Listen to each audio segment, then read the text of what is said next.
সেখানে তুমি যাও। আমার গান শুনে বলে সকলে খুশি হয়েছে। রবীন্দ্র বান্ধব ঘরের বান্ধব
আসসালামু আলাইকুম এবং নমস্কার। সবাই কি আমাকে শুনতে পাচ্ছেন?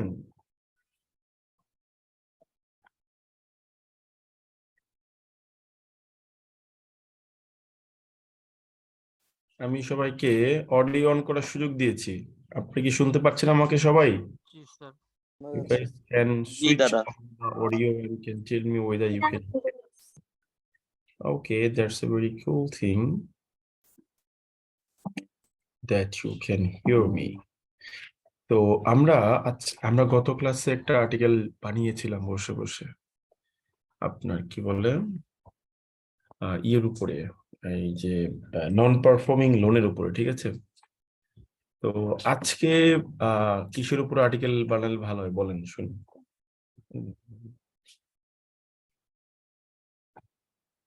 আজকে কোন টপিক উপর বলেন? আমার প্লিজ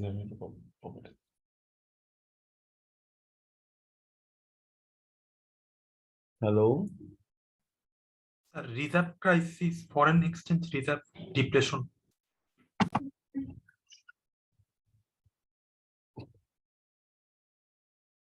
বুক পকেটে।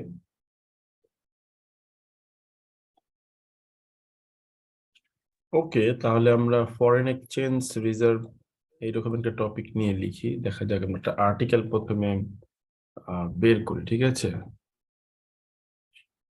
Foreign reserve crisis of Bangladesh. তো এখানে দেখবেন যে অনেক আর্টিকেল বের হবে। আজকে ক্লাসগুলো কিন্তু মিনিমাম 1.5 ঘন্টা করে হবে। হ্যাঁ, একটু সময় নিয়ে দয়া করে বলবেন, so that we can write as well. তো আমরা বলেছিলাম যে যখনই আপনি কোনো আর্টিকেল লিখবেন তার প্রথমে একটা কি নেবেন, অ্যাটলিস্ট একটা গ্রাফ, ঠিক আছে? তো আমরা প্রথমে এই ফরেন রিজার্ভের কোনো গ্রাফ পাওয়া যায় কিনা একটু দেখি। হ্যাঁ, যেমন ধরেন বিজনেস স্ট্যান্ডার্ডে গিয়ে আমরা এই গ্রাফটার দিকে যদি একটু তাকাই, এই দেখেন, এটা কিন্তু একটা খুব সুন্দর একটা গ্রাফ, তাই না? যে ফরেন রিজার্ভ আমাদের দিন দিন কমতেছে, দেখতে পারতেছেন আপনারা? হ্যালো, হ্যাঁ, দেখা যায়। দেখতে পারতেছেন, that's a very good thing. তো এটা যেহেতু দেখতে পাচ্ছেন, সেহেতু আমরা একটা কাজ করি, জাস্ট এ সেকেন্ড প্লিজ, একটু দাঁড়ান ভাই, আমি একটা ফাইল তৈরি করে নেই।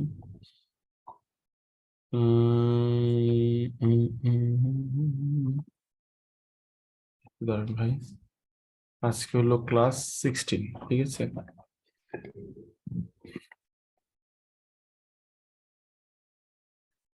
ক্লাস 16-এ গিয়ে আমরা এটাকে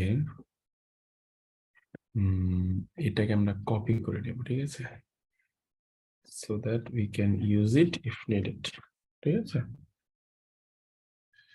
জাস্ট সেকেন্ড, দেখেন আমি এটা অলরেডি কপি করে নিয়ে এসেছি, তাই না? দেখতে পাচ্ছেন না সবাই? হ্যাঁ, দেখা যায়। জি দাদা, স্পষ্ট দেখতে পাচ্ছি। ওকে, থ্যাংক ইউ। তো আমরা এটা রাখি। যদি আমরা একটু এখানকার গ্রাফটার দিকে ভালো করে তাকাই, আমরা দেখবো যে এখানে কিন্তু প্রায় 2 বছরের একটা সুন্দর একটা দিছে, ঠিক আছে? আপনার এই একটা চিত্র তুলে ধরেছে। এখন পত্রিকাগুলোর এই যে 2 বছরের চিত্র, অডিও কমপ্লিটলি অফ থাকবে। অডিও অন থাকলে খুবই বিরক্ত। Meghla Das, switch off the audio please, requesting you.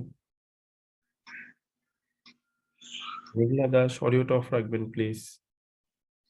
আমি আরেকবার বলবো, আর বলবো না, ক্লাস থেকে বের করে দিচ্ছি। মেঘলা দাস, শুনতে পারছেন আমাকে? আমি অডিও অন করে বসে আছি। Thank you. তো দেখেন, এই যে গ্রাফটা নিছেন না ফরেন এক্সচেঞ্জের, এটা কিন্তু 2022-এর জুলাই পর্যন্ত আছে, ঠিক আছে? আচ্ছা, ভালো কথা। তো এই গ্রাফটা আপনি খেয়াল করতে পারছেন যে মান্থলি বেসিসে দেখানো হয়েছে, এটা প্রবলেম। গ্রাফ দেখাবেন সাধারণত কি বেসিসে? ইয়ার বেসিসে, বছর বেসিসে, ঠিক আছে? তা আমরা যে একটা গ্রাফ আপাতত নিলাম, সমস্যা নেই, ধরলাম এটা আমার একটা গ্রাফ, ঠিক আছে? এই যে গ্রাফটাতে এই রিজার্ভের যে গ্রাফটা, ঠিক আছে, এই যে রিজার্ভের যে গ্রাফটা, এই গ্রাফটাতে শুধুমাত্র রিজার্ভের গ্রাফটাই অ্যাড করবেন না, কারণ graph should give some compare reason based sense, ঠিক আছে, কম্পেয়ারিং সেন্স দিবে। তো আপনি যখন এই গ্রাফটা দিচ্ছেন, আপনি করবেন কি, এই গ্রাফের সাথে ওই একই সময়ে ধরেন যে রিলেভেন্ট আর একটা টপিককে প্রেজেন্ট করতে পারেন, যেমন সেটা হতে পারে জিডিপি গ্রোথ রেট বা কিছু একটা, সো দ্যাট একটা তুলনামূলক আইডিয়া পাওয়া যায়, ঠিক আছে। তো এই জিনিসটা একটু মাথায় রাখবেন। তো ধরে নিলাম আমার লেখার গ্রাফটা আজকের জন্য এইটাই, ঠিক আছে। তো এটাকে আমি ডান দিকে রাখলাম, ভালো কথা। আচ্ছা, এবারে আমি আমার টপিকের টাইটেলটাকে একটু সিলেক্ট করি, ঠিক আছে, দেখি পারি কিনা, চলেন। আমি আমার টপিকের টাইটেল দিলাম হচ্ছে গিয়ে কি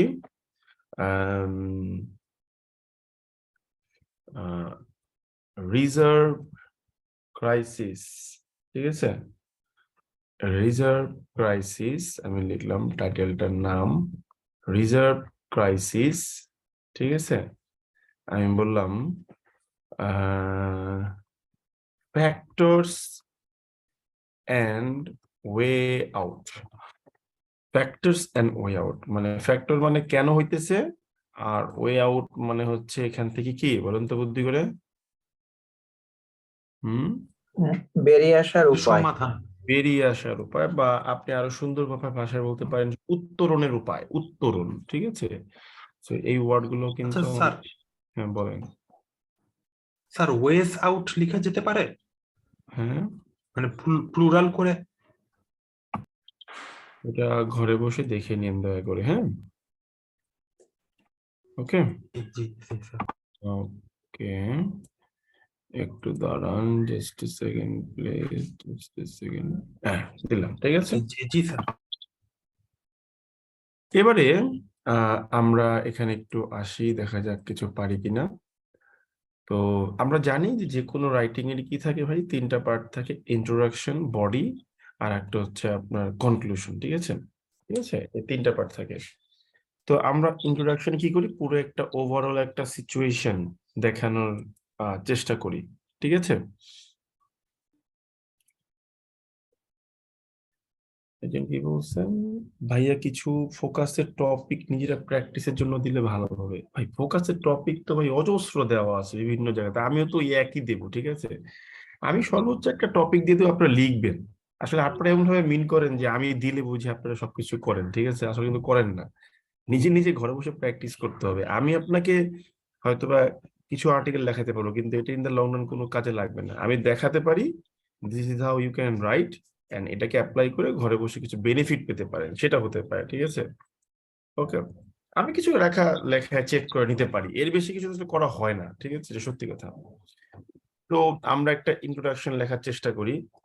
আমরা লিখতে যাচ্ছি কি, যে আমরা দেখেছি যে কোভিড-19 বা এই গ্লোবাল প্যান্ডেমিকের সময় কিন্তু আমাদের ইয়ের গ্রাফটা কিন্তু আপওয়ার্ড ট্রেন্ডে ছিল, which is very evident from the graph, যে 2020-এর থেকে শুরু করে 21 পর্যন্ত কিন্তু ইট ওয়াজ গ্রোয়িং অ্যাজ ওয়েল, ঠিক আছে।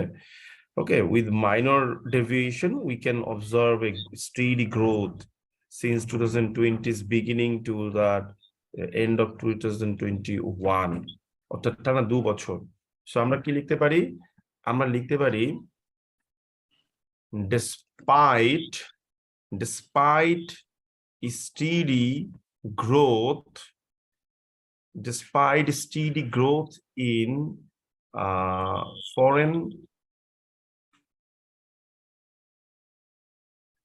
foreign reserve. একটা জিনিস শিখিয়ে দিই আপনাদেরকে, কাজে লাগবে, ঠিক আছে। মনে রাখবেন, অ্যাব্রিভিয়েশন আর অ্যাক্রোনিম দুটো কিন্তু একই জিনিস না, ঠিক আছে। অ্যাব্রিভিয়েশনটা কিরকম ভাই, অ্যাব্রিভিয়েশনটা কিরকম, অ্যাব্রিভিয়েশনটা হচ্ছে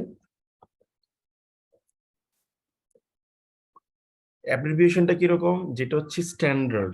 for example you can say BBC, ঠিক আছে, ব্রিটিশ ব্রডকাস্টিং কর্পোরেশন, এটাকে একটু ওয়ার্ল্ড ওয়াইড অ্যাকসেপ্টেড, এটাকে বলে অ্যাব্রিভিয়েশন। আপনি যখন রিপোর্ট লেখেন, এটা আরেকটা স্ট্যান্ডার্ড, ঠিক আছে, এটাকে বলে অ্যাক্রোনিম। মানে কি, যখন লেখার মধ্যে একই ধরনের কোনো টার্ম বারবার রিপিটেটিভলি ইউজ করা হবে, আপনি চাইলে ওই টার্মটাকে একটা শর্ট ফর্ম করে দিতে পারেন, তবে সেক্ষেত্রে কি করবেন, একবার ফুল ফর্মে লিখে তার পাশে শর্ট ফর্মটা লিখে দিবেন, সো দ্যাট টিচার বুঝতে পারে, এর পরবর্তীতে এটা দিয়ে আপনি এটাকে বুঝাবেন। যেমন এই লেখাটায় ফরেন রিজার্ভ ওয়ার্ডটা কিন্তু বারবার আসবে, সো আমরা এখানে ফরেন রিজার্ভ ওয়ার্ডটাকে এইভাবে বড় করে লিখে আমরা ব্র্যাকেট দিতে পারি FR। এই যে you have created an acronym. বুঝতে পারলেন সবাই বিষয়টা? জি স্যার। এরপর থেকে যখনই আপনি FR লিখবেন তখনই স্যার বুঝবে যে you are indicating FR, foreign reserve. এটা কিন্তু একটা সৌন্দর্য, এবং এটা কিন্তু আপনাদের লেখাপড়া দেখা যায় না। এরকম ছোট ছোট বিষয় দিয়ে টিচারের আকর্ষণটা আপনাদেরকে নিয়ে আসতে হবে, so that your examiner offer some extra mark. ঠিক আছে, আর কিছুই না ভাই। তো আমরা কি লিখলাম, despite steady growth in foreign reserve, ঠিক আছে, during COVID-19 আউটব্রেক, এই কোভিড-19 এর আউটব্রেকের সময়ে ফরেন রিজার্ভে একটা ভালো একটা গ্রোথ থাকা সত্ত্বেও আমরা কি লিখবো, যে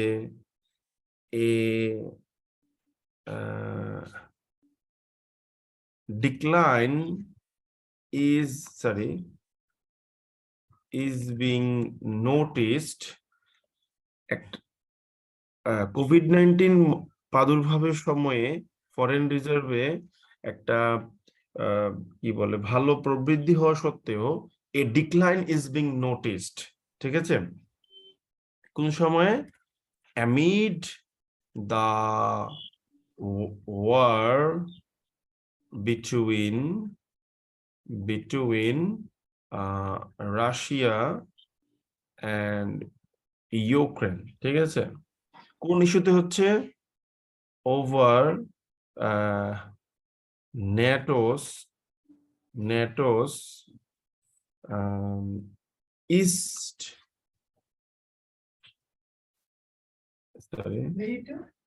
কথা না, ইস্ট এক্সপানশন, আমি ক্লাস নিচ্ছি, পলিসি। তো কি বলতেছে, যে despite steady growth in foreign reserve during COVID-19 outbreak, a decline is being noticed amid the war between Russia and Ukraine over NATO's east expansion policy। পূর্ব দিকে যে আপনার বাড়ানোর যে তাদের নীতিমালা ন্যাটোর, এটার উপর ভিত্তি করে তো আপনার হচ্ছে, তাই না? তো একটা বাক্য লিখলাম যে এই সময়টাতে কি হচ্ছে, আমাদের একটা ডিক্লাইন দেখা যাচ্ছে। ওকে, আচ্ছা, তাহলে আমরা বলতে পারি কি, যে এই সময়ে আমাদের ফরেন রিজার্ভটা কমতেছে, এবং এটা কিন্তু আপনার আমরা দেখতে পাচ্ছি যে এই যে গ্রাফে কিন্তু অলরেডি শো করতেছে। তো এখানেই আমরা কি করব, লিখে দিব, আমরা ব্র্যাকেট দিয়ে লিখব যে এভিডেন্ট। ঠিক আছে, বা আপনি লিখতে পারেন, সহজ ভাষায় লিখতে পারেন, show on the graph given below. যেহেতু আপনি শুরু করেছেন এই লাইনটা দিয়েই, তাহলে নিচে থাকবে, তাই না? এই যে হয়ে গেল। ঠিক আছে, শোন অন দা গ্রাফ বিলো। ঠিক আছে, শোন ইন হবে না, সমস্যা নেই। তাহলে আমার প্রথম সেন্টেন্স শেষ। ঠিক আছে, তো আমি একটা কাজ করি, আমি এবার এটাকে ট্যাব দিয়ে দিই। আচ্ছা, এবার আরেকটা বাক্য লিখি। ঠিক আছে, আরেকটা বাক্য লিখি। আমরা কি লিখতে পারি, আমরা লিখবো যে this plummet has resulted in dramatic rise in একটু দাঁড়ান, আমার একটা ওয়ার্ড চয়েস করতে হবে যতদূর সম্ভব। একটু দাঁড়ান, মোবাইল থেকে চেক করে নি। হ্যাঁ, ভুলে, গ্রিন বুক নামে একটা সুন্দর শব্দ আছে যেটা দিয়ে আমরা হচ্ছে বুঝাই। গ্রিন বুক মানে মনে হয় ডলার, যতদূর সম্ভব। একটু দাঁড়ান, তারপর দেখি। হ্যাঁ, গ্রিন বুক একটা মানে ডলারের একটা সুন্দর সাবস্টিটিউট আছে। ঠিক আছে, দাঁড়ান একটু গ্রিন বুক না কিনা একটা আছে। ঠিক আছে, গ্রিন ব্যাক, সরি, হ্যাঁ, গ্রিন ব্যাক, ইয়েস। এই ওয়ার্ড গুলা কিন্তু মানে মাথায় রাখতে হবে। ঠিক আছে, ওকে। তো গ্রিনব্যাক, হ্যাঁ, তো গ্রিনব্যাক, ঠিক আছে। সো আমরা কি লিখবো, this plummet has resulted in dramatic rise in greenback exchange rate, ঠিক আছে। এটা কি করেছে, গ্রিনব্যাকের এক্সচেঞ্জ রেট বাড়ায় দিছে। তারপর কমা দিয়ে কি লিখবো, এ ফ্যাক্ট, এটা এমন একটা বিষয় হুইচ ইজ এ ফ্যাক্ট, যেই ফ্যাক্টটা কি করতেছে, raising our import cost and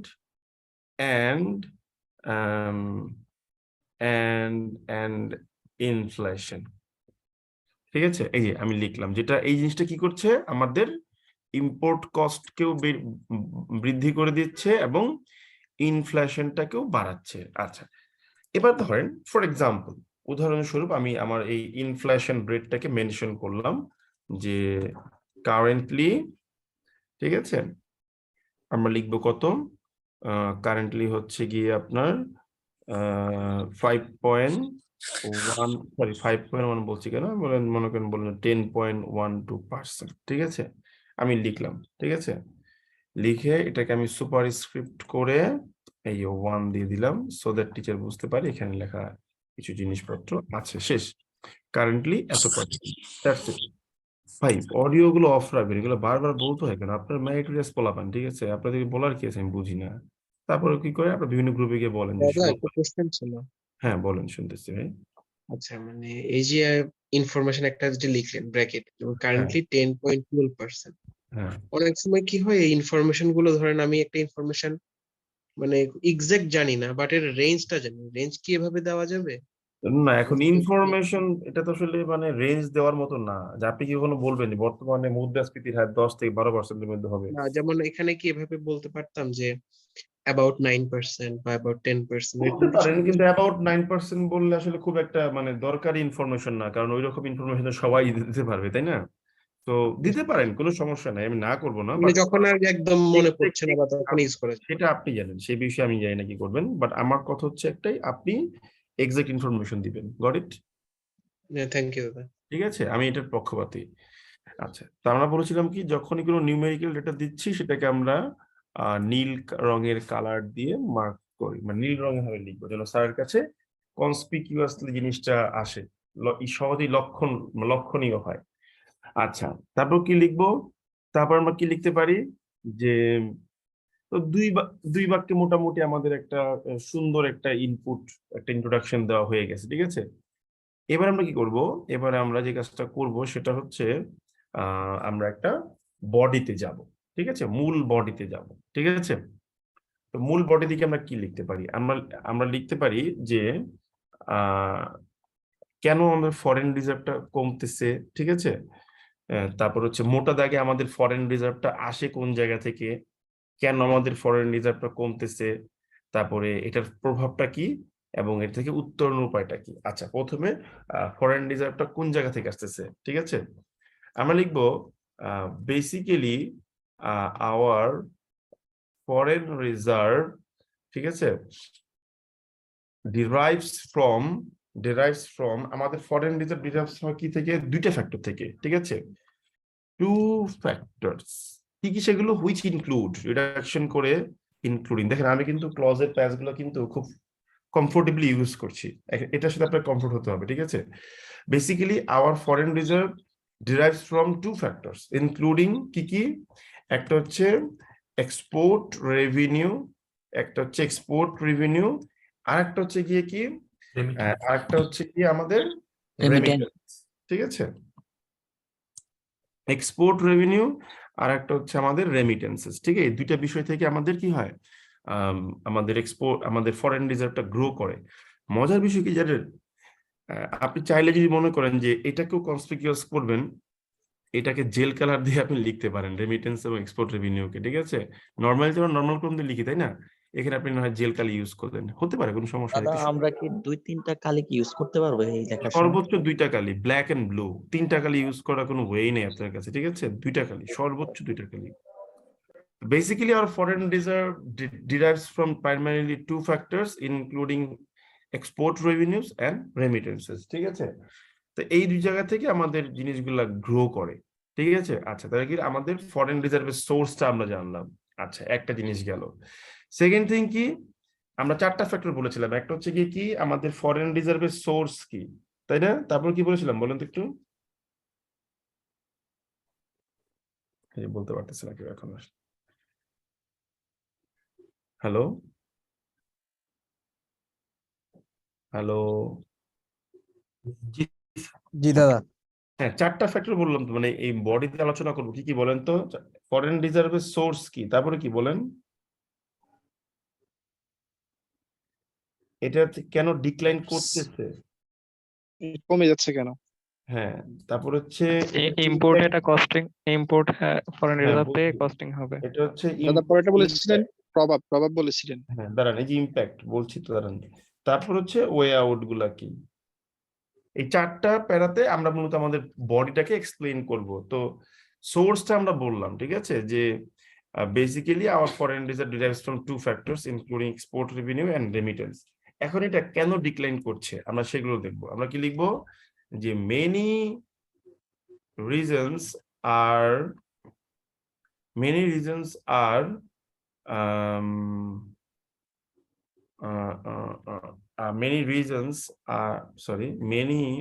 না বলে আমরা লিখবো many pivotal factors are responsible for কিসের জন্য দায়ী, for the recent decline in foreign reserve. এই যে FR লিখলাম, এই যে FR, এই যে দেখলেন তো, এই যে এই অ্যাপ্লিকেশনটা খুব সুন্দর, দেখলেন?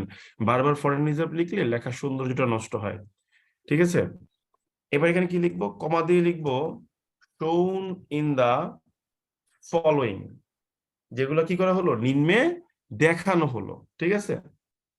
এখানে টা দিতেও পারেন, আবার না দিতে পারেন, আমরা দিলাম, কোনো সমস্যা নেই, ঠিক আছে। কি কি আসতে পারে, আমরা রিজন গুলা দিই। এখানে কয়েকটা রিজন আপনি শো করবেন, হ্যাঁ। তো যেমন ধরেন আমি যদি বলি, আচ্ছা কয়েকটা রিজন দেখাই, কোনো সমস্যা নেই।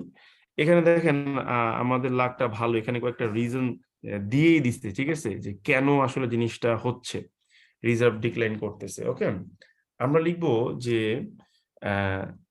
Sudden increase in demand for, অনেকে না ডিমান্ড অফ বলেন, সাপ্লাই অফ বলেন। এই জিনিসটা আমাদের শিখতে হবে, মনে রাখতে হবে যে ডিমান্ডের সাথে হয় হচ্ছে ফর, আর সাপ্লাই এর সাথে হয় হচ্ছে গিয়ে অফ। মনে থাকবে সবার জিনিসটা, না ভুলে যাবেন পরীক্ষার হতে বের, মানে ই করে বেরোর পর। দাদা আরেকবার একটু ডিমান্ডের সাথে হয় ফর, সাপ্লাই এর সাথে হয় হচ্ছে of. Demand for, supply of, ঠিক আছে। জি দাদা। আমরা কি লিখবো, যে সাডেন, আমরা লিখবো যে sudden increase in demand for dollars, ঠিক আছে। কি লিখবো, যে has been shrinking our reserve. shrinking মানে কি, কমাচ্ছে, কমাচ্ছে। তো আমরা কি লিখবো, কেন কমাচ্ছে, কারণ as a significant portion of our FR, ঠিক আছে, a significant portion of our FR is kept as dollar হিসেবে রাখা হয়। আমাদের বিশাল বড় একটা পার্ট রাখা হয় আসলে ডলার হিসেবেই, হ্যাঁ। এখানে একটা মজার জিনিস শেয়ার করি। এই যে দেখেন, আপনার চীন চাচ্ছে যে ওদের মুদ্রায় লেনদেন করতে ইউয়ানে, বা রাশিয়া বলছে রুবলে লেনদেন করতে। তাহলে এটা আসলে কেন তারা পারতেছে না? তারা চাইলেই তো পারে যে পুরো বিশ্বব্যাপী কালকে থেকে ডলারে কোনো লেনদেন হবে না, তাহলে ডলারের এত বড় তেজি ভাব, এত ভাবসাব ফেডারেল রিজার্ভ সিস্টেমের কমে যায়। কিন্তু কেন পারতেছে না, কি বলতে পারবেন? Any suggestion? কারণ স্যার আমাদের সব রিজার্ভই তো ডলারের বেশিরভাগ ক্ষেত্রে স্যার। হ্যাঁ, তাহলে সমস্যাটা কোথায়? সেক্ষেত্রে স্যার আমরা যদি ইউয়ান বা রুবলে যদি ট্রানজেকশন করতে যাই, সেক্ষেত্রে তো আমাদের সাফিসিয়েন্ট আর রুবলা তো বা ইউয়ান আমাদের তো রিজার্ভে নাই। না, এটা একটা বিশাল বড় ভুল করেছেন। আপনি ঠিক পথেই ছিলেন, কিন্তু লাস্টে গিয়ে পেঁচায় ফেলছেন। আজকে যদি আমরা সবাই বলে দিই ডলারে আমরা লেনদেন করব না, তাহলে পুরো পৃথিবীর প্রায় 80 থেকে 85% রিজার্ভ মিনিংলেস হয়ে যাবে, কারণ সবই ডলারে রাখা। এই কারণে ডলারটাকে চাইলেও বন্ধ করা যাবে না। আর এইটা এরকমটা করা হয়েছিল কখন?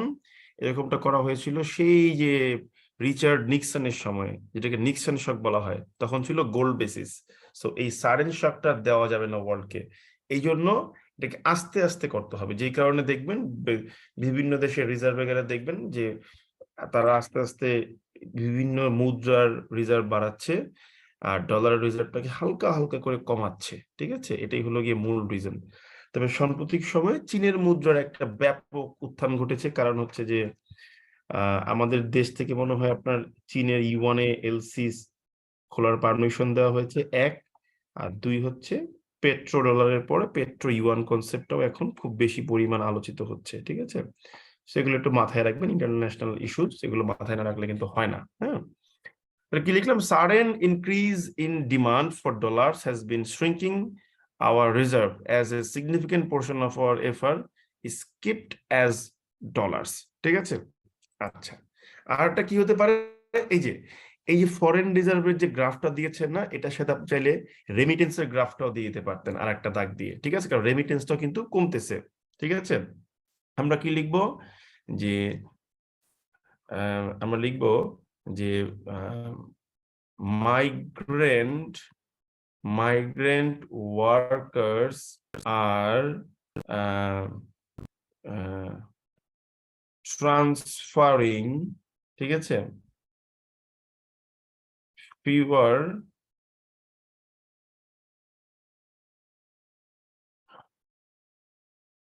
remittance, ঠিক আছে, migrant worker are transferring fewer remittance, কমা দিয়ে লিখবো using legal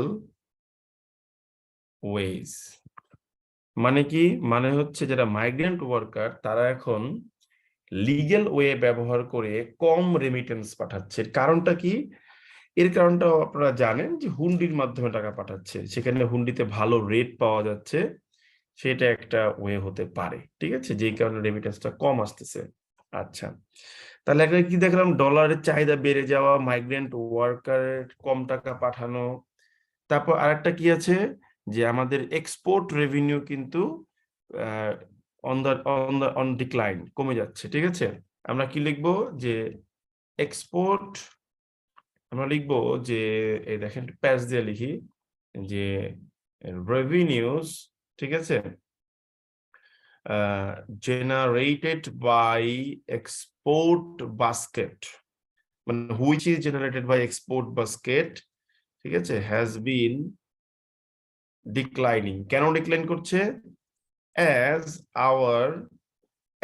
our sorry, আমরা লিখবো as না লিখে লিখবো যে due to less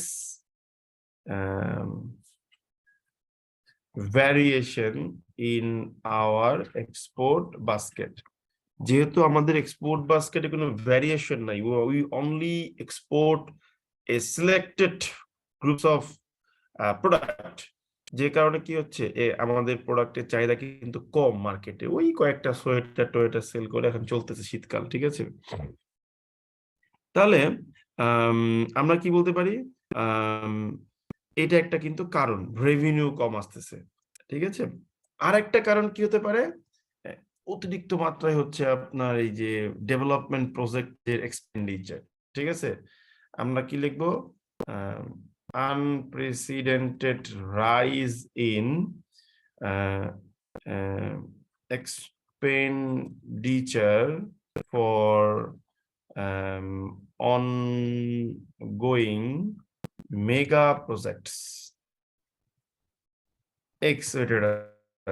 ঠিক আছে, আমরা সাধারণত যখন কোনো কারণ দেখাই এগুলি ফুল স্টপ করি না, এগুলোকে আমরা সাধারণত সেমিকোলন দিয়ে শেষ করি। এটা আমাদের সিস্টেম আর কি। ঠিক আছে, এগুলো আপনারা অনেকেই মানতে চান না, হ্যাঁ, না মানলেও সমস্যা নাই, বাট আমি প্রেফার করি, আর কিছুই না। ঠিক আছে, এখানে একটা এন্ড লিখে দেওয়াটা better. End unprecedented rise in blah blah blah, শেষ। তো মোটা দাগে আমরা 4টা রিজন শো করলাম। বুঝতে পারলাম সবাই? ভাই আমরা একটু বলবেন please.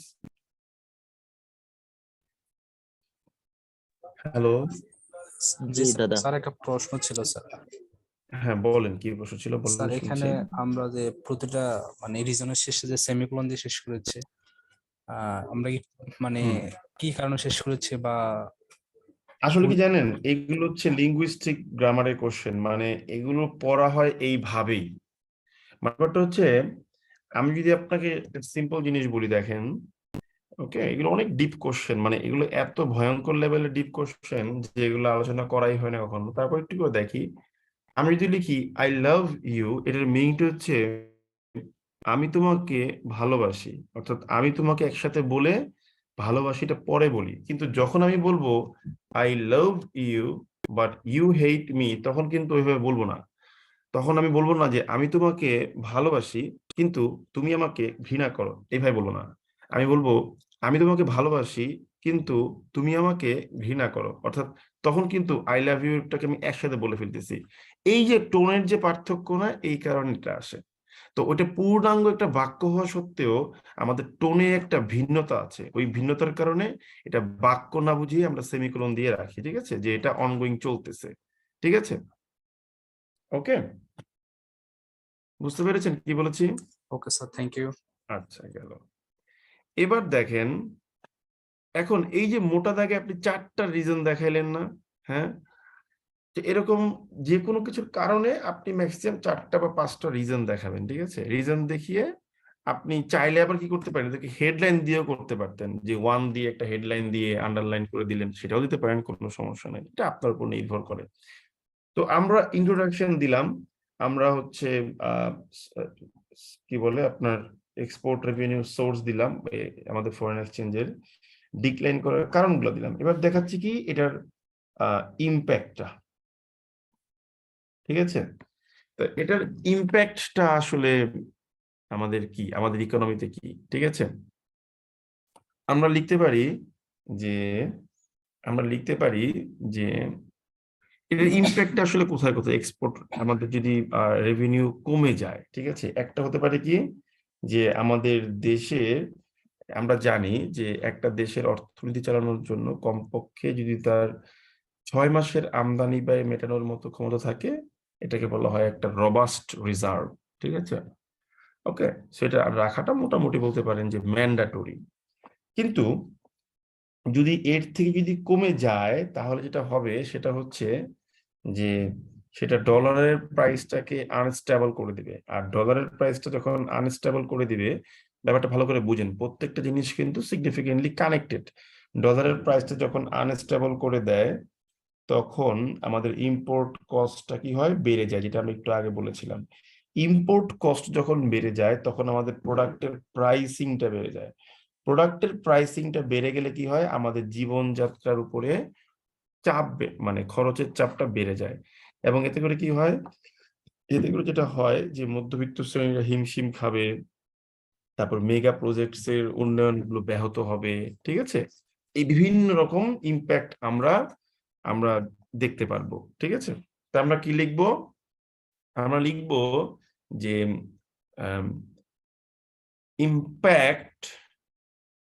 impacts of such decline is very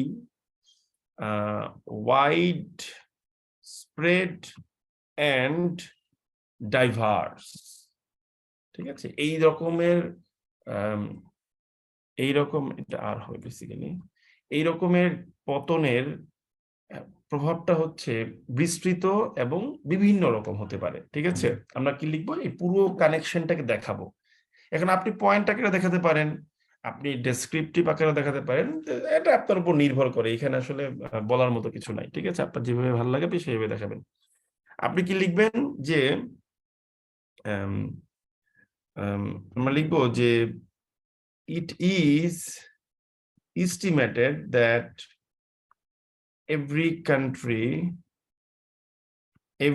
country's FR should suffice to pay import bills for at least 4 to 6 months, ওই যে একজন যে বলছিলেন, আপনার মতো রাউন্ড অ্যাবাউট তথ্য দিলাম, ঠিক আছে? এখন এই শুড সাফিস, দেখেন সাফিসিয়েন্ট ওয়ার্ডটাকে আমি এখানে ভার্ব হিসেবে ইউজ করেছি, তাই না? বুঝতে পেরেছেন? দেখেন তো বুঝতে পেরেছেন কিনা? জি স্যার। সাফিসিয়েন্ট ওয়ার্ডটা কি হিসেবে ইউজ করলাম? ভার্ব হিসেবে ইউজ করলাম, যে it is estimated that every country's foreign reserve should be enough, বা যথেষ্ট পর্যাপ্ত হওয়া উচিত অ্যাটলিস্ট 4 থেকে 6 মাসের রিজার্ভ দেওয়ার, সরি আপনার কি বলে ইম্পোর্ট বিল, একটু দাঁড়ান, এখানে কি নিউজ পেপার ব্যাচের কেউ আছেন নাকি? জি স্যার। ওই যে আপনাদের ওই গত ক্লাসের ভিডিও দিয়ে দিছি, ঠিক আছে? ক্লাস ভালো লাগতেছে নাকি? Definitely sir. এই যে স্যার রাইটিং ক্লাসটা করার কারণে এখন ওইখানে গিয়ে হিউজ বেনিফিট হচ্ছে স্যার। হ্যাঁ, বেনিফিট পাবেন আসলে, ওখানে তো সেন্টেন্স গুলো দেখাই আমরা। একটু দাঁড়ান, একটু দাঁড়ান, একটু দাঁড়ান। এবার দেখেন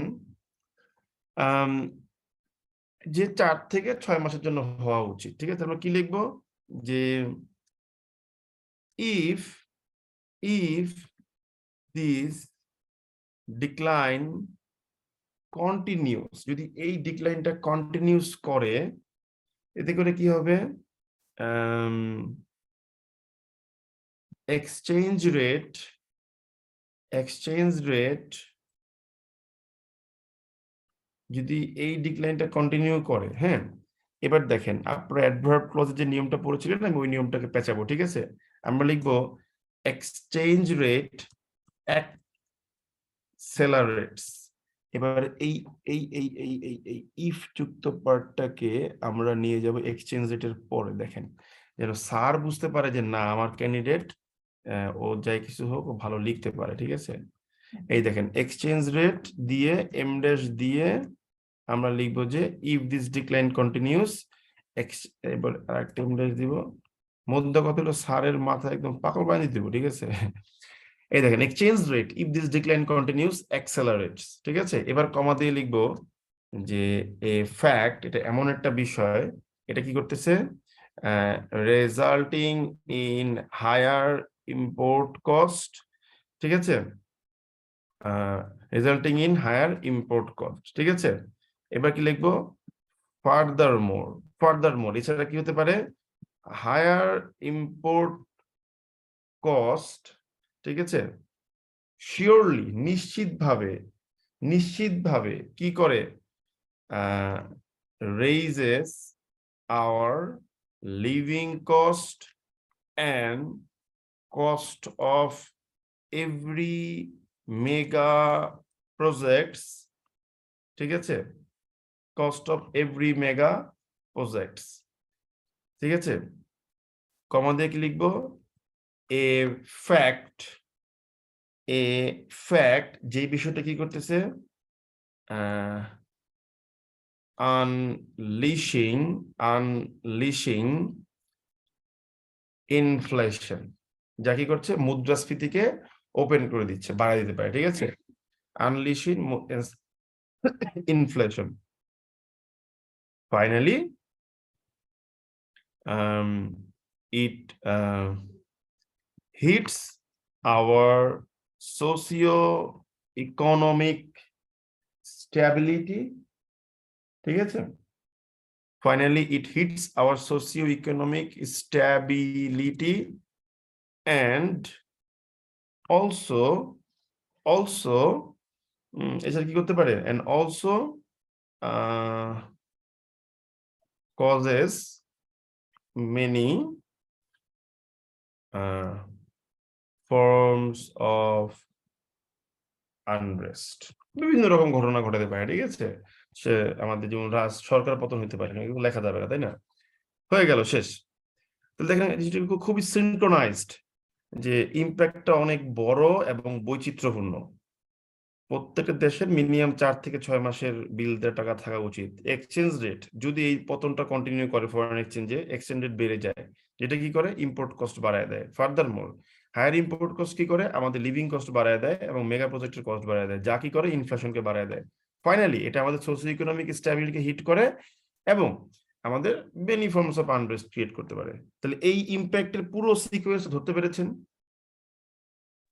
জি স্যার। আচ্ছা, গেল। তো মোটামুটি আমরা একটা ই দিয়ে দিলাম, ঠিক আছে? আচ্ছা, এবারে আমরা একটা কাজ করি, আসেন আমরা একটু ধরেন যে মানে এই ইম্পোর্ট কস্ট নিয়ে আমরা একটু দেখা যাক কোনো আর্টিকেল পাই কিনা, ভালো কোনো আর্টিকেল পাওয়া যায় কিনা আমরা একটু দেখি, ঠিক আছে? তো বাংলাদেশে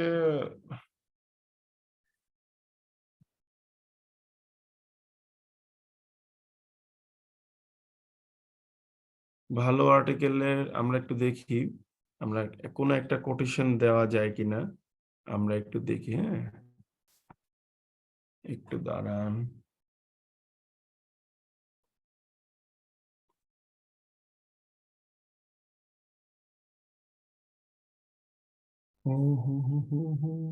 একটু দাঁড়ান ভাই, চেক করি। হ্যাঁ, দেখি কোনো আর্টিকেল মানে দেওয়া যায় কিনা।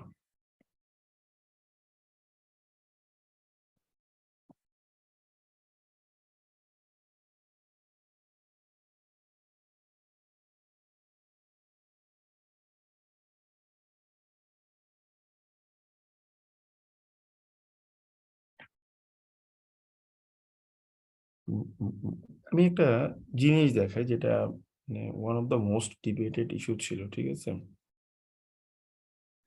একটু দাঁড়ান, আমি একটা আর্টিকেল দেখাই। এই দেখেন, এই আর্টিকেলটাতে বলতেছে যে nearly $25.45 billion government debt kept out of calculation. Debapriya Bhattacharya উনি বলেছেন, ঠিক আছে? উনি আমার খুবই প্রিয় একজন ব্যক্তিত্ব, খুব ভালো লাগে ওনার কথাগুলো আমার কাছে। তো এখানে ব্যাপারটা হচ্ছে গিয়ে কি, আমাদের যে রিজার্ভটা বলা হতো, যেটা IMF রিসেন্টলি প্রপোজাল দিয়েছে যে আপনি রিজার্ভের একটা অংশ রেখেছেন হচ্ছে ইয়ের জন্য, SME না কার জন্য রেখেছেন, ওইটা আপনি ক্যালকুলেশন কেন করতেছেন? শ্রীলঙ্কাকে যে কয়েক বিলিয়ন দিচ্ছেন ওইটা কেন ক্যালকুলেশনে রাখতেছেন? ওগুলো বাদ দিয়ে ক্যালকুলেশন করতে বলা হয়েছে, ঠিক আছে? তাহলে আমরা এক্ষেত্রে এসে যে কাজটা করতে পারি সেটা হচ্ছে দেবপ্রিয় ভট্টাচার্যের একটা কোটেশন নিয়ে আসতে পারি। সেটা কি? এই যে দেখেন, the size of government liabilities that the government is showing is at least এত বিলিয়ন lower, ঠিক আছে? what is as some key components have been taken out of calculation। এখান থেকে আমরা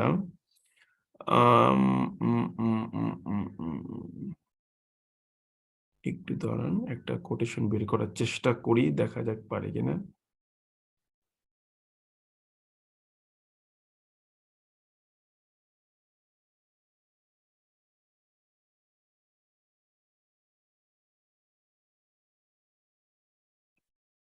আমি ছোট্ট একটা লাইন নিতে যাচ্ছি যেন ওনার কোটেশনটাকে আমরা ইউজ করতে পারি, ঠিক আছে? একটু দাঁড়ান দেখি, হ্যাঁ, কোনো একটা লাইন টাইন নেওয়া যায় কিনা এখান থেকে। আসলে ইনস্ট্যান্ট লেকচার গুলো বানানো খুব কঠিন। আগে থেকে বানা নিলে আমি আপনাকে একটা দিতে পারবো, কিন্তু ইনস্ট্যান্ট তৈরি করাটা একেবারেই মানে ব্রেন স্টর্মিং এর বিষয়, ঠিক আছে?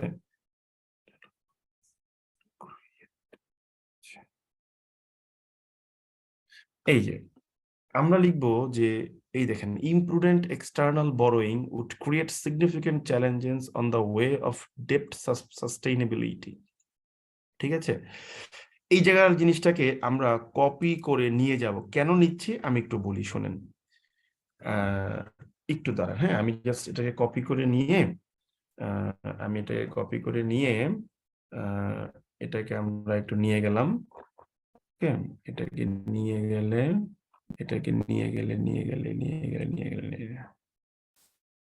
দেখেন, আপনাদের এই ক্লাসগুলো করতে ভালো লাগে?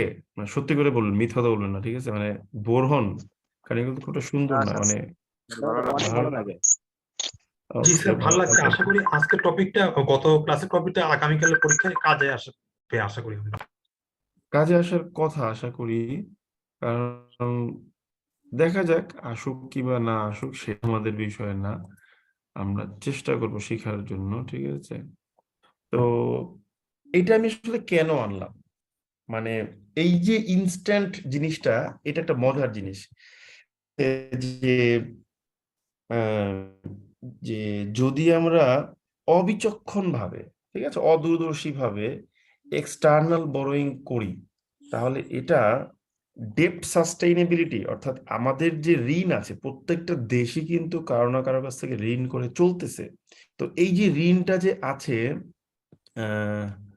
সেটা হচ্ছে গিয়ে আপনার আমরা কিন্তু শোধ করব, এবং সেটা ডলারের ফরম্যাটেই শোধ করতে হবে। এখন খেয়াল করে দেখেন সমস্যাটা কোথায়। আপনি আজকে আমার কাছ থেকে $100 ঋণ নিয়ে গেলেন, আজকে মনে $1 হচ্ছে 90 টাকা, সরি ধরলাম $100 $1, ঠিক আছে, তার মানে আপনি 10,000 টাকা বাংলাদেশি টাকা লোন করলেন আমার কাছ থেকে। এখন আপনি যখন লোনটা পেমেন্ট করবেন 5 বছর পর, তখন আপনাকে বললাম যে ভাই তুমি আমার কিছু না, ওই $100 ফেরত দিতে, তাহলে আমার হইব। কিন্তু ওই দিন ধরেন ডলারের দাম হয়ে গেছে 120 টাকা, তাহলে কিন্তু আপনার শোধ করতে হচ্ছে 12,000 টাকা। ব্যাপারটা বুঝতে পারছেন তো? তো তার মানে কি, ডলারের প্রাইস যদি আমাদের যদি মানে বেড়ে যায়, তাহলে কিন্তু ডেট রিপেমেন্টে গিয়ে কিন্তু একটা বিশাল বড় প্রবলেম হবে, হবে না বলেন তো? বুঝতে পেরেছেন? জি স্যার। আচ্ছা, তাহলে আমি কি বলতে পারি, আমরা এখন এটার যে ইম্প্যাক্টটা বললাম, এই ইম্প্যাক্টে গিয়ে আমরা কিন্তু এই জিনিসটাকে নিয়ে আসতে পারি। ঠিক আছে, আমরা কি লিখবো যে বিসাইডস, বিসাইডস এছাড়া কি হবে, আমরা লিখবো যে রাইজ ইন ডলার প্রাইস,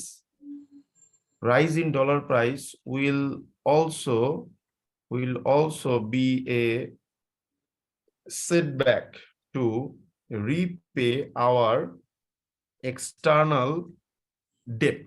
এই লিখে দিলাম, ঠিক আছে। এবার লিখবো কি, in this regard, এই ব্যাপারে এই যে ডক্টর দেবপ্রিয় ভট্টাচার্যকে আমি এবার নিয়ে আসবো। In this regard doctor Debapriya Bhattacharya, comma আমরা লিখবো ডিস্টিংগুইশড ব্লা ব্লা ব্লা ব্লা ব্লা। এই যে in this regard doctor Debapriya Bhattacharya distinguished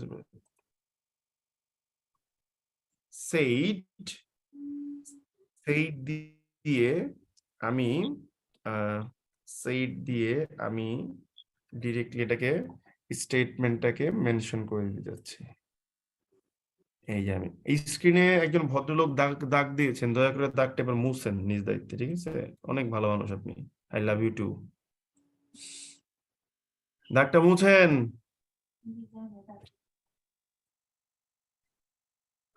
দাগটা মুছেন। কি রে ভাই, বুঝলাম না,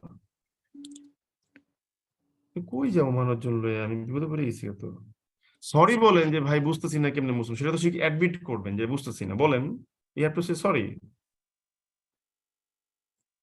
তাও বলবে না, ওমা ওই যাবো আমি মুছে দিচ্ছি, যান। মানে দেখছেন হাউ, মানে আমরা কতটা প্যাথেটিক হয়ে গেছি যে we don't even like to say sorry. Sorry বলতে চাই না কখনো, এটা কিন্তু বাজে একটা দিক, জানেন? You have to say sorry. কোনো এই যে আমি কোটেশনটা কিন্তু নিয়ে আসলাম, তো এই যে কোটেশনটা নিয়ে আসলাম না, তো এই কোটেশনটা আমি কপি করছি কোন জায়গা থেকে? এই কোটেশনটা আমি কপি করছি হচ্ছে আপনার এই যে বিজনেস স্ট্যান্ডার্ডের 2022 সালের মে মাসের 9 তারিখের রিপোর্ট থেকে। এটাকে আমি একটু এবার কি বলে আপনার মেনশন করে দিব, ঠিক আছে? তো এটাকে আমি যে কাজটা করব সেটা হচ্ছে, এটাকে আমি হচ্ছে সুপারস্ক্রিপ্ট করে 2 লিখে দিলাম, যেন সবাই বুঝতে পারে যে এখানে কিছু একটা আছে, ঠিক আছে? তো এই সুপারস্ক্রিপ্টটাকে আমি নীল কালিতে মার্ক করে দিলাম। এই যে সুপারস্ক্রিপ্ট হয়ে গেল ভদ্রলোকে, ঠিক আছে? এবং এটাকে আমি একটা কাজ করি, আমি সবসময় এটা আমার ছোটবেলা থেকে আবার স্ক্রিন দেখাই দিচ্ছে, মানে বুঝলাম না, মানে এটা কি আনন্দের বিষয় স্ক্রিন দেখাই দিচ্ছি কি? মানে একজন দাগ দিচ্ছেন, আমি একটু চেক করে দেখি দাগলে দাগ হয় কিনা, আসলে দেখি তো নাকি ব্যাপারটা কিরকম। মানে do you guys think that I am having some fun with you, right? এরকম ভাবেন মনে নাকি আপনারা?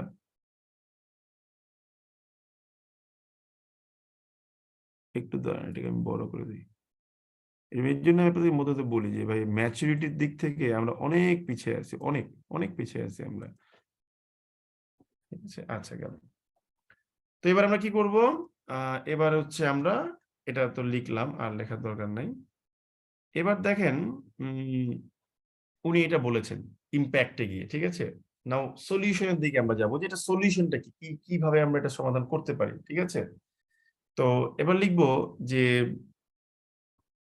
টু অ্যাভয়েড, ঠিক আছে, টু অ্যাভয়েড above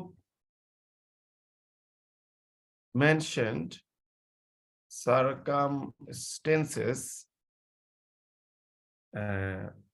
উপরে উল্লেখিত অবস্থাগুলো অ্যাভয়েড করার জন্য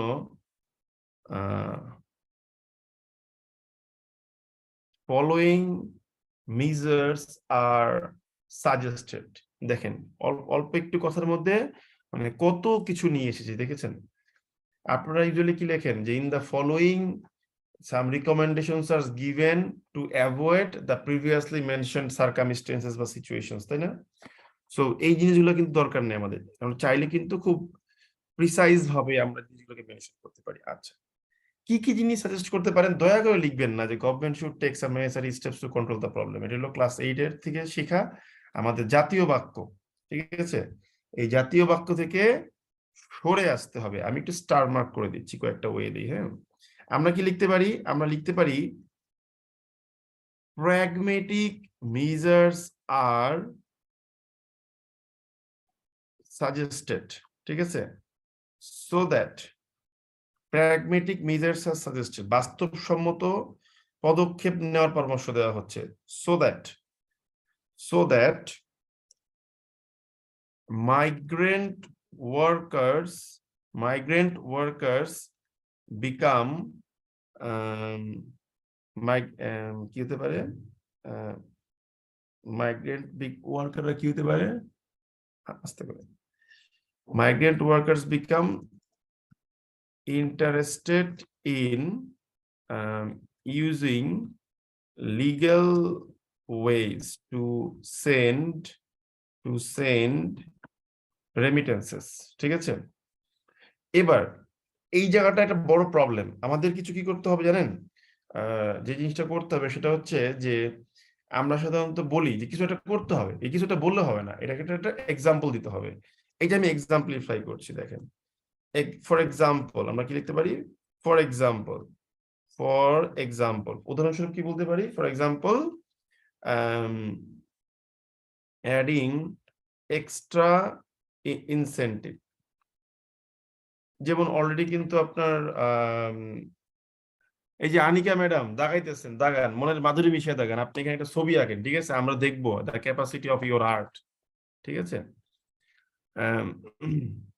অ্যাডিং এক্সট্রা ইনসেন্টিভস, ঠিক আছে, মানে আপনারা যাদের বাবা মা বা ফ্যামিলি মেম্বার বাইরে থাকে তারা জানবেন যে এখানে হচ্ছে কি করা হয়, সরকার টাকা পাঠালে 2.5% বা 2% ইনসেন্টিভ দেওয়া হয় সরকারের পক্ষ থেকে, ঠিক আছে। এটা আপনি আর একটু বাড়াইতে পারেন, এটা একটা ওয়ে হতে পারে, ঠিক আছে। তারপর কি হতে পারে, তারপর হতে পারে যে এক্সপোর্ট বাস্কেটটাকে ডাইভার্সিফাই করে ফরেন এই রিজার্ভ বাড়ানো, ঠিক আছে। আমরা লিখতে পারি যে measures should be taken ওয়ার্ডটা ভালো লাগে না, adopted to diversify our export basket, আমাদের রপ্তানির যে বিষয়টা সেটাকে ডাইভার্সিফাই করার জন্য পদক্ষেপ নেওয়া উচিত, ঠিক আছে। এই যে এখানে গিয়ে কি লিখবো, উদাহরণ দিয়ে দিব, ঠিক আছে। ফর এক্সাম্পল, কেউ কিছু বলবেন, একটু বলেন প্লিজ, শুনছি আমি কি বলতে চাচ্ছেন, কেউ কিছু বলতে চেয়েছেন। ফর এক্সাম্পল উদাহরণস্বরূপ আমরা কি লিখতে পারি,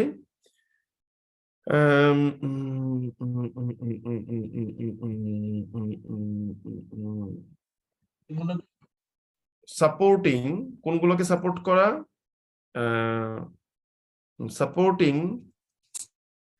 sectors that have immense possibility, যে সকল সেক্টরগুলোতে কি আছে ইমেন্স পসিবিলিটি আছে, সেই সেক্টরগুলোকে সাপোর্ট করা, যে এগুলো দিয়ে যদি আমরা করতে পারি, আপনার এক্সপোর্ট করতে পারি, যেমন ধরেন লেদার ইন্ডাস্ট্রি, ঠিক আছে, যেমন এমন হতে পারে যে মানিকগঞ্জের হাজারীগুড়, এটাও কিন্তু আপনার কি হতে পারে এক্সপোর্ট করার মতো একটা বিষয়, ঠিক আছে, কিন্তু কথা হচ্ছে এক্সপোর্ট করতে জানতে হবে আপনাকে, না জানলে হবে না।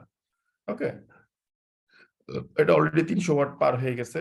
আমরা এরকম 3-4টা ওয়ে আপনি দিলেন, আমরা আরেকটা ওয়ে দিই, কোনো সমস্যা নেই। আরেকটা কি বলতে পারি, এক্সপোর্ট বাস্কেট ডাইভার্সিফাই করে বেশি টাকা পাঠাতে পারেন, ঠিক আছে, এটা করতে পারেন। তারপরে কি, মানি লন্ডারিং, ঠিক আছে, মানি লন্ডারিং। ওকে, আমরা কি লিখবো যে না, মানি লন্ডারিং লিখবো না, রেকর্ড থাকবে তো, এগুলো নিয়ে কিছু বলা দরকার নেই, আমি জানি না, আমি পারিনি এগুলো কিছু, ঠিক আছে, মানি লন্ডারিং নিয়ে দিয়ে যাবো না। তো এরকম করে আপনি এখানে ধরেন যে 2টা বা 3টা ওয়ে ধরেন আপনি সাজেস্ট করলেন, ঠিক আছে, আমরা একটু লিখে দিই যে 2 or, ঠিক আছে, 3, 2 থেকে 3টা সাজেশন আপনাকে দিলেন। দেওয়ার পরে আপনার লেখা শেষ। এবার কি লিখবো, আমরা কনক্লুশনের দিকে চলে যাব, যে দিস ইজ আওয়ার কনক্লুশন, ঠিক আছে। কনক্লুশনে কি লিখতে পারি, কনক্লুশনে কি লিখতে পারি, আমরা একটা অপটিমিজম দেখাতে পারি, ঠিক আছে। ওকে, কি অপটিমিজম দেখাতে পারি, আমরা লিখতে পারি যে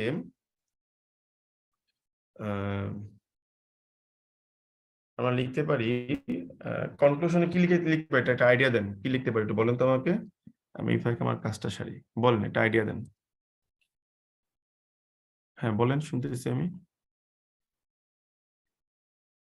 একটা আইডিয়া দেন, কেউ শুনি না, কি কোনো আইডিয়া দিতে হচ্ছে না কি ভাই, একটা আইডিয়া দেন। স্যার ওই রেমিটেন্স বাড়ানোর জন্য ওই মানে ওই বাজার দরজা একটা মানে একটা বাজারের হাতে ছেড়ে দেয়া ডলারের রেটটা। এটা তো কনক্লুশন হলো না রে ভাই, আমি বলছি I am talking about conclusion, right. বাজারের দর ছেড়ে দেওয়া তো এটা তো শেষ হয়ে গেছে অনেকক্ষণ আগে, তাই না?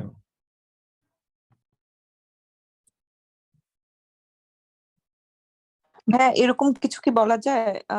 2026 এর মধ্যে যেহেতু আমরা list development good idea, brilliant idea, thank you, এত সুন্দর একটা আইডিয়া দিয়েছেন, এত গুড।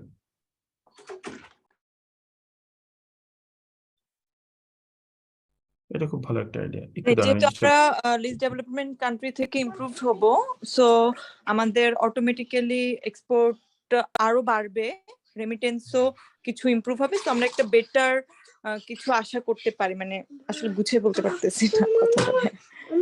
না এটা ঠিক আছে, এটা অনেক ভালো হয়েছে, সাজেশন হয়েছে আই গেস। একটু দাঁড়ান, আমি গুছিয়ে বলার ব্যবস্থা করতেছি, টেনশন নাই, একটু দাঁড়ান, একটু দাঁড়ান। আসলে আমরা সারাদিন আসলে চিঠিপত্র নিয়ে কাজ করি, তো আমাদের খালি বারবার লিখতে গেলে আপনার এই বিষয়গুলো খুব বেশি মাথায় কাজ করে, সৌন্দর্য বর্ধন, মানে সারাদিন এগুলো নিয়ে কাজ করতে আমাদেরকে সারাক্ষণ। একটু দাঁড়ান, এই যে আপনি ধরেন এখানে 3টা পয়েন্ট এখানে শো করছেন, finally we are just adopting our conclusion, ঠিক আছে। ফাইনালি আমরা লিখবো কি, যে বাংলাদেশ ইজ, বাংলাদেশ waits, হ্যাঁ, Bangladesh waits for entering the era of in the era as a middle income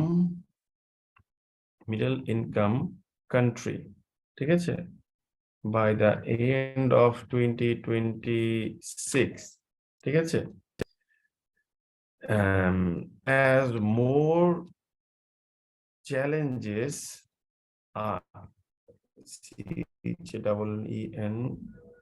challenges, ঠিক আছে, এই বানানটা ভুল হয়েছে কোথায়, as more challenges continues to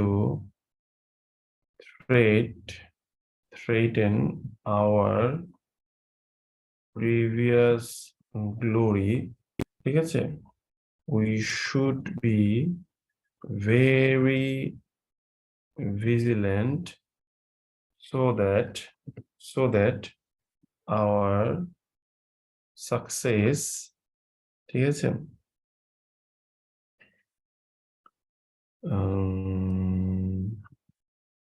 survives, our success survives, and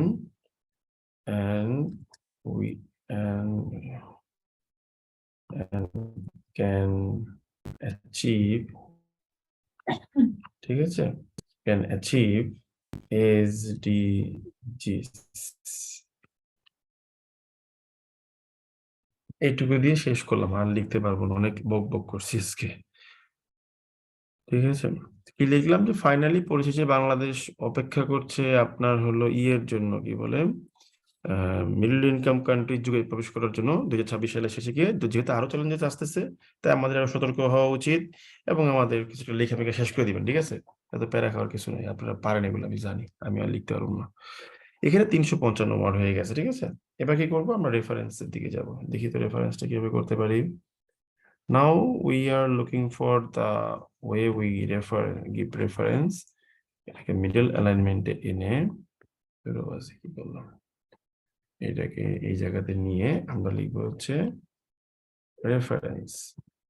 ঠিক আছে, একটু দাঁড়ান, টাইপিং এ মিস্টেক হয়েছে। রেফারেন্স, আচ্ছা, রেফারেন্সে নাম্বার 1। আচ্ছা, নাম্বার 1-এ গিয়ে আমরা কি যেন করলাম, আমরা নাম্বার 1-এ গিয়ে যে কাজটা করলাম সেটা ছিল আমাদের ওই যে আপনার ডেটাটা ছিল। ঠিক আছে, নাম্বার 1-এ গিয়ে ওই ডেটা কি ছিল, আমি মনে করেন বললাম যে ভাই BBS, Bangladesh bureau of statistics. ঠিক আছে, বাংলাদেশ ব্যুরো অফ স্ট্যাটিস্টিক্স। ঠিক আছে, তাদের ধরেন ভাই 2022-এর আউটলুক থেকে আমি নিছি, ফর এক্সাম্পল ধরলাম। ঠিক আছে, 2 নম্বরটা দিয়ে লিখলাম। 2 নম্বরটা তো ভাই ওই যে বললামই, আপনার একটা পেপারের রেফারেন্স আসবে। ঠিক আছে, ওটা হচ্ছে কি, দ্য বিজনেস স্ট্যান্ডার্ডের একটা রিপোর্ট। ঠিক আছে, আমি এটাকে কপি করে নিলাম।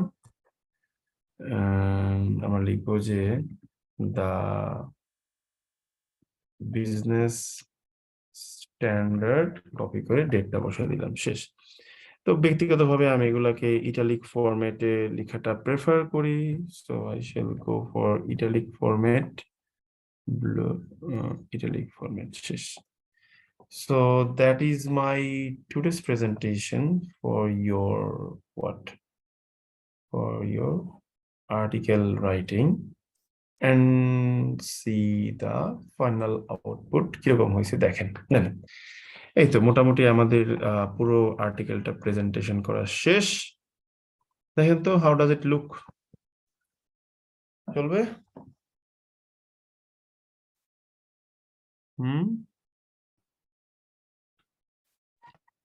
হ্যাঁ, অনেক সুন্দর হয়েছে।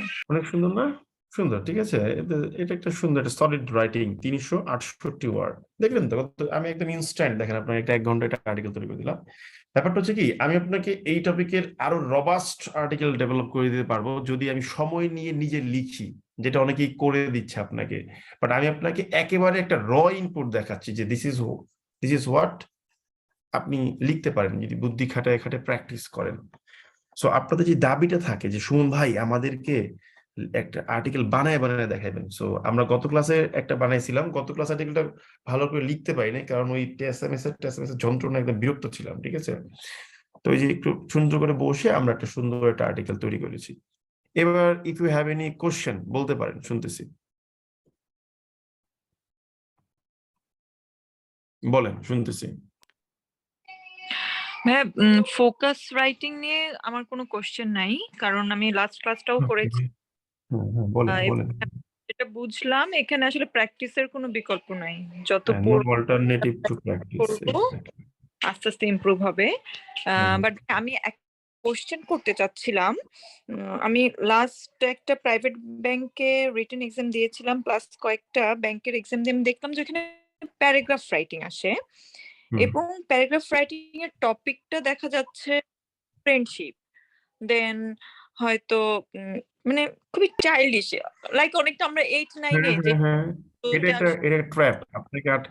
এটা আমি বুঝতে পেরেছি আপনি কি বলবেন। মনে করেন আপনাকে বলবো যে বুক ফেয়ার নিয়ে লেখো, ঠিক আছে, কিংবা ধরেন একটা মেয়ে বলবে, ঠিক আছে, এরকম না বিষয়গুলো।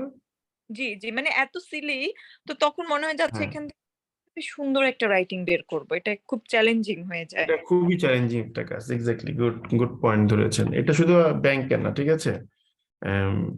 এটা হচ্ছে আপনার, একটু দাঁড়ান আমি আপনাদের পোস্টটা দিয়ে নিই, হ্যাঁ, একেবারে ক্লাসে বানানো ইনস্ট্যান্টলি।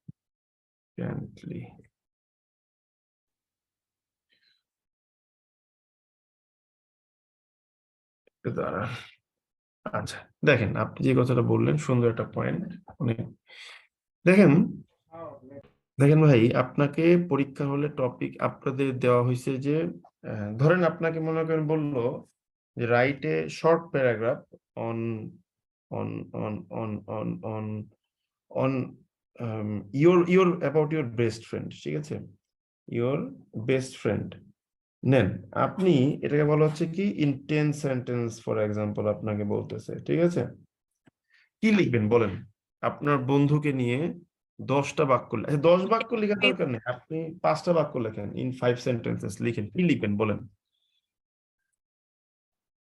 কি লিখবেন বলেন দেখি, শুনি আপনাদের কাছ থেকে, বলেন না। হ্যাঁ, যে আই হ্যাভ এ ফ্রেন্ড, বাক্য number 1, he or she is very good, well mannered, very smart, 6 feet tall, 6-pack body, and 6-pack abs, naki, maintain 6-digit salary, and we have lot of parties. I love him very much, and sometimes I see him or her in my dream. We are traveling, and I want to marry him or her, naki, ito. আর childhood এর কোনো memories share করতে পারি, ওই কম বেশি এরকমই আসলে। এই ধরনের আর্টিকেল গুলোই হবে আপনাদের, ঠিক আছে? বাট এই আর্টিকেল গুলো কেন দেওয়া হয়? আপনার সৃজনশীলতা চেক করার জন্য। আমি ব্যাংকের নাম মেনশন করব না। এই আর্টিকেল গুলো দেওয়ার আরো কিছু কারণ আছে। বাংলাদেশের খুব আমি আমার লাইফে মোট 1 ডজন প্রাইভেট ব্যাংকের এমটিও তে অ্যাপ্লাই করেছিলাম। এর মধ্যে শুধু একটা ব্যাংকের এমটিও আমাকে ডাক দিয়েছিল, নাম বলবো না। সেখানে প্রায় 14টা না 15টা স্টেপ ছিল। ভগবানের আশীর্বাদে ওটা রিটেন টেস্টে আমি ফার্স্ট হয়েছিলাম। তো ওনারা করতো কি, আমাদের ইনস্ট্যান্ট বলতো যে 10 সেকেন্ডের মধ্যে এই শব্দে একটা বাক্য লেখেন। এটা বেসিক্যালি একটা একটা আপনার টেস্ট, সাইকোলজিক্যাল টেস্ট, যে এই আপনি আসলে কি চিন্তা করেন। যেমন ধরেন আমি যদি বলি যে আমি যদি মনে করেন যদি বলি যে ডিস্ট্রাকশন দিয়ে একটা বাক্য বলেন, আপনারা কি বলেন বলেন তো? ডিস্ট্রাকশন দিয়ে একটা বাক্য বলেন দেখি,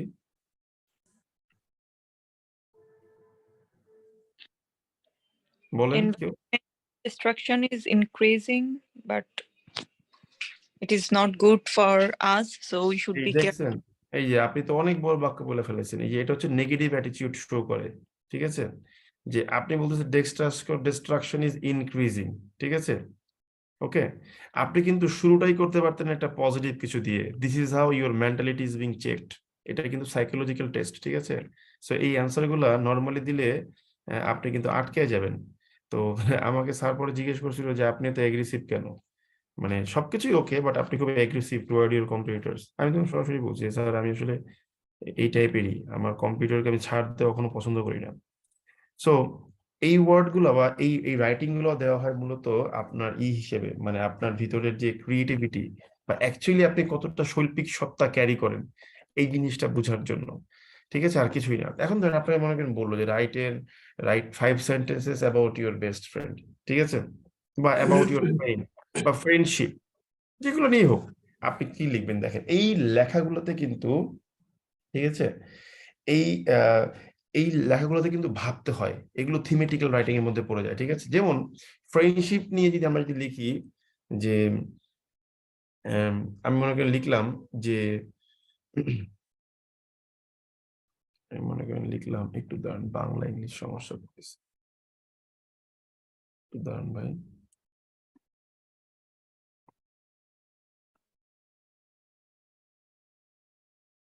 আমরা লিখবো যে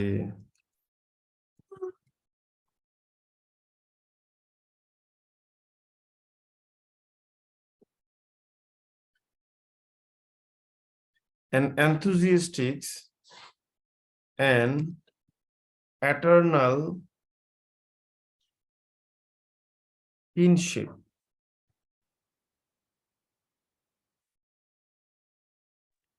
ভাই স্ক্রিন দেখতে পাচ্ছি না। ও সরি স্ক্রিন শেয়ার না করে আমি লিখতেছি না, ভুলে গেছি।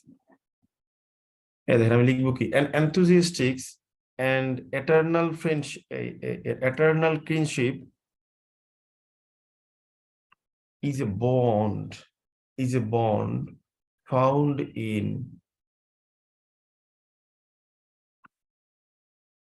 friendship. এই যে দেখেন, যখন এই ধরনের ওয়ার্ড গুলা স্যার দেখবে আপনার লেখায়, তখন স্যার বুঝবে যে না, এর মধ্যে শৈল্পিকতাটা আছে। দেখেন তো, এরকম একটা ছোট্ট লাইন আপনার মাথায় ঢুকছে এখন পর্যন্ত ফ্রেন্ডশিপ নিয়ে? আমি আপনাকে হিউমিলেট করছি না, জাস্ট দেখেন ঢুকতেছে মাথায়, ইনস্ট্যান্ট ঢুকতে মাথায়। হ্যাঁ, ঢুকে না, আমার ঢুকে না মাথায় কিন্তু। আসে নাই। এই যে এটাই হলো প্রবলেম, ঠিক আছে? এইভাবে হচ্ছে আপনার মানে এই থিমেটিক্যাল রাইটিং এর ওয়ার্ড গুলো হচ্ছে আপনার চুজ করতে হয়, ঠিক আছে? এই দেখেন আমি কি লিখবো, যে ইট গ্লিটার্স, এটা চকচক করে, এন্ড সারভাইভস, ঠিক আছে, ডিউরিং এভরি, আচ্ছা উইল অ্যান্ড ওজ নামে একটি আছে না, যে ভালো এবং মন্দ দিন, কি জানি ফ্রেজটা একটু বলতে পারেন কেউ আমাকে? দাদা well and way well and woes, it glitters and survives, শুভ দুঃখ দাদা। ঠিক আছে না ফ্রেজটা? জি দাদা। হ্যাঁ, তো এই দেখেন, it glitters and survive during every well and woes, ঠিক আছে? এভরি ওয়ার্ডটা এখানে বাদ দিতে হবে। ছোট্ট সেন্টেন্স, কিন্তু দেখেন কতটা এস্থেটিক্যাল মিনিংটা অনেক বড়, ঠিক আছে? It glitters and survives during well and woes, ঠিক আছে? আমরা লিখবো নো ডাইমেনশন, নো ডাইমেনশন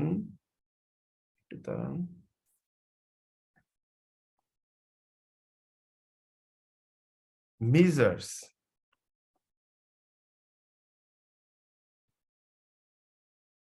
আমরা লিখবো no dimension can be applied to measure its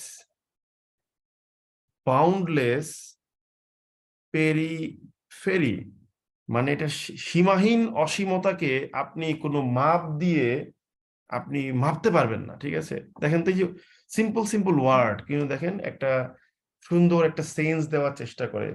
তো এইটা কিন্তু আসলে শেখানো যায় না, এটা হচ্ছে আপনার পড়তে হয়। রবীন্দ্রনাথ যে লিখে গেছেন গীতাঞ্জলি, এটা তো আসলে, এটা তো স্কুল কলেজে পড়ে হয় না, এটা হচ্ছে আপনি কতটুকু অনুভব। বাংলাতেই যদি আপনাকে বলা হয় যে তুমি তোমার দেশের নৈসর্গিক সৌন্দর্য নিয়ে 5 লাইন লিখো, দেখবেন যে আপনার মুখ দিয়ে ভালো ওয়ার্ড আসবে না, ঠিক আছে? এটা হলো নির্মম বাস্তবতা। এগুলোর জন্য কি করবেন, পত্রিকার পেপার গুলার কাটিং গুলো পড়বেন, ঠিক আছে? দেখবেন বিভিন্ন দিনে বিভিন্ন রকম আর্টিকেল দেয়, ঠিক আছে? ওকে, যেমন সেদিন অফলাইন ক্লাসে একটা ঘটনা শেয়ার করি। হ্যাঁ, কেউ একজন বলতেছে যে আমি আমার গার্লফ্রেন্ডকে অনেক ভালোবাসি, তো তারে পটানোর জন্য একটা লাইন আমারে বলে দেন ভাইয়া। তাই আমি যখন ওরে বললাম, আমি আসলে অনলাইন ক্লাসে এখন খুব একটা গল্প টল্প করি না, সরাসরি পড়াই, এটা পরে খেয়াল করেছেন, কিন্তু অফলাইন ক্লাসে আমি প্রচুর গল্প করি, প্রচুর। তো আমি ওকে বললাম যে আচ্ছা মনে করেন, আপনি মনে করেন বললেন যে তোমার পায়ে আমার শ্রদ্ধা, ঠিক আছে, এর ইংলিশ কি লিখবেন? তখন ও বদমাইশ হইতেছে যে যে মাই রেসপেক্ট ইজ অন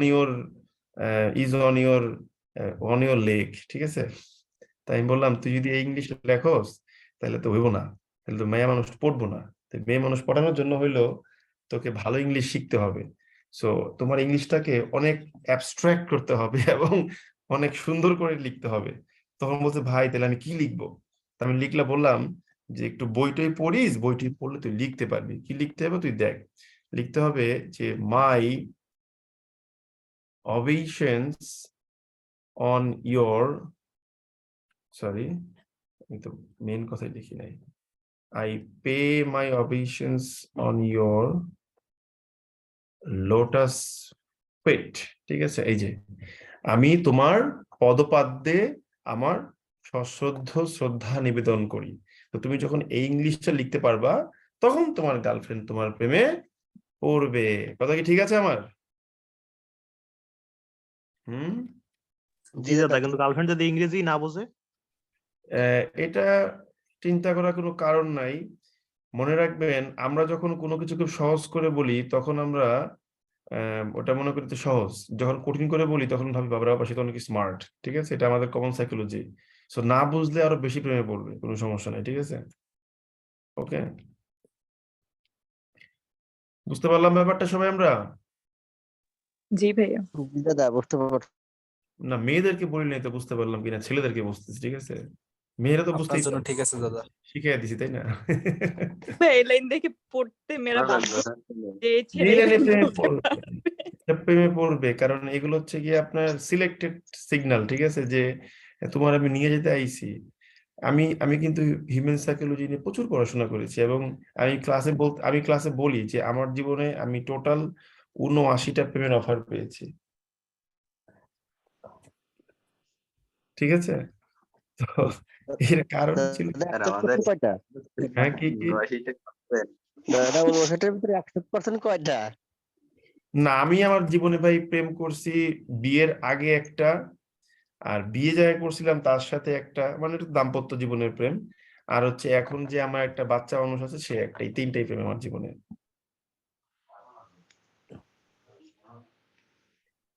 ওকে, তো এই হলো আজকের ক্লাস। মোটামুটি আমরা আজকে আরেকটা ক্লাস শেষ করলাম। ভিডিওটা আজকে রাতেই দিয়ে দেওয়ার চেষ্টা করবো, যেহেতু কালকে অফ ডে আছে। সো সুন্দর করে পড়েন। আর কালকে যাদের পরীক্ষা, আই রিপিট, কেউ আছেন এখানে এরকম কালকে পরীক্ষা আছে? জি স্যার আছি পরীক্ষা। গুড। যাদের কাছে পরীক্ষা তারা দয়া করে যে কাজটা করবেন, কোনোভাবেই বেশি লিখবেন না, কোনোভাবে বেশি লিখবেন না। আপনি প্রথমে পরীক্ষার প্রশ্নটা পেয়ে দেখবেন যে প্রশ্নটাতে কি চাচ্ছে। যদি আপনি দেখেন যে প্রশ্নটার মধ্যে এখানে শর্ট নোট দিচ্ছে, দুইটা ফোকাস রাইটিং দিচ্ছে, একটা অ্যাপ্লিকেশন দিচ্ছে, তারপরে প্রচুর লিখতে হবে। তাই প্রথমেই ধরে নেবেন যে কম লিখবো, কম লিখবো। প্রশ্নটা পড়ে আগে দেখতে হবে আপনার প্রশ্নটা কি চাচ্ছে আপনার কাছে, এটা কিন্তু খুব গুরুত্বপূর্ণ। ঠিক আছে, যেমন ধরেন যদি দেখেন যে অনেক লেখা, তাহলে আপনি সবকিছুই টাচ করবেন কম কম করে লিখে। আর যদি দেখেন যে কম লেখা, তাহলে আপনি একটু বেশি লেখা চিন্তা ভাবনা করতে পারেন, এর বেশি কোনো লিখবেন না। সেকেন্ড থিং, ম্যাথ না পারলে চাকরি হবে না, এই জিনিসটা ভুল কথা। যদি দেখেন 5টা ম্যাথ আসছে, 5টা ম্যাথের মধ্যে আপনি 3টা ম্যাথ ভালো করে করতে পারছেন, বাকি পারবেন না, চোখ বন্ধ করে বাদ দিয়ে ওই বাকি সময়টা ইনভেস্ট করেন রাইটিং এর পিছনে। এবং আজকে রাতেই যে কাজটা করবেন সেটা হচ্ছে গিয়ে কি, মিনিমাম 20টা ওয়ার্ড আপনি শিখে ফেলবেন, কমপক্ষে 20টা ওয়ার্ড শিখবেন। যে 20টা ওয়ার্ড দুনিয়া উল্টায়া গেলেও আপনি যেন আপনার এক্সাম হলে অ্যাপ্লাই করতে পারেন। কিরকম, উদাহরণস্বরূপ বলি, যেমন ধরেন আমি মনে করেন বললাম নজিরবিহীন, আনপ্রিসিডেন্টেড, নজিরবিহীন, যাই লিখবেন তার মধ্যে লিখে নজিরবিহীন। ঠিক আছে, তারপর যেমন ধরেন বললাম যে গ্রোথ রেট বলবেন না, আপনি লিখবেন প্রজেক্টেড গ্রোথ রেট। ঠিক আছে, প্রজেক্টেড গ্রোথ রেট। ওকে, তারপর মনে করেন ইনক্রিজ লিখবেন না, লিখবেন স্কাই রকেট। স্কাই রকেট মানে ভার্ব হিসেবে ইউজ করলে বৃদ্ধি পাওয়া।